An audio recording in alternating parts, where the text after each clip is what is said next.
ప్రజా సమస్యలపై అందిన అర్జీలను పరిష్కారం పట్ల అధికారులు ప్రత్యేక దృష్టి పెట్టి సకాలంలో నాణ్యతతో పరిష్కరించాలని జిల్లా కలెక్టర్ షణ్మోహన్ సగలి అధికారులు ఆదేశించారు. సోమవారం కాకినాడ కలెక్టరేట్ వివేకానంద హాల్లో జిల్లా స్థాయి పీజీఆర్ఎస్ కార్యక్రమం, రెవెన్యూ క్లినిక్ కార్యక్రమాలు జరిగాయి.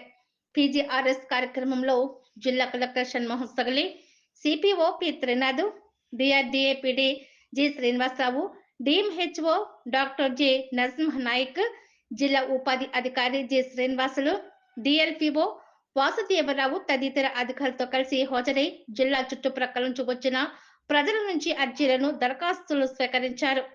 ఈ అర్జీలను ఆయా శాఖల అధికారులకు సూచిస్తూ వాటిపై సత్వరం సమగ్రమైన విచారణ చేపట్టి తగిన పరిష్కారం అందించాలని ఆయా శాఖల అధికారులను జిల్లా కలెక్టర్ ఆదేశించారు.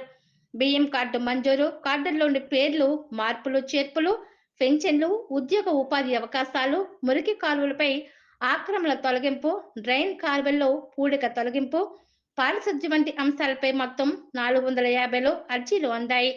ఈ సందర్భంగా జిల్లా కలెక్టర్ షణ్మోహన్ సగలి మాట్లాడుతూ ప్రజా సమస్యలను సకాలంలో పరిష్కరించాలని లక్ష్యంతో రాష్ట్ర ప్రభుత్వం ప్రతి సోమవారం ప్రజా ఫిర్యాదుల పరిష్కార వేదిక కార్యక్రమాన్ని నిర్వహిస్తుందన్నారు. రాష్ట్ర ప్రభుత్వ లక్ష్యం నెరవేరేలా ప్రజా సమస్యలపై పిఆర్జీఎస్ కార్యక్రమంలో అందుతున్న అర్జీలను అధికారులు క్షుణ్ణంగా పరిశీలించి ప్రత్యేక దృష్టితో పరిష్కరించాలన్నారు.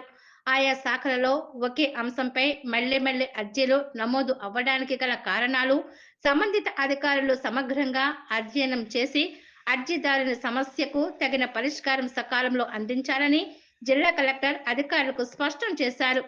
శాఖల వారీగా పరిష్కరించిన అర్జీల వివరాలు ఎప్పటికప్పుడు ఆన్లైన్లో నమోదు జిల్లా కలెక్టర్ షణ్మోహన్ సగలి సూచించారు. ఈ కార్యక్రమంలో అన్ని శాఖల జిల్లా స్థాయి అధికారులు, అన్ని మండలాల తహసీల్దార్లు, సర్వే అధికారులు తదితరులు పాల్గొన్నారు.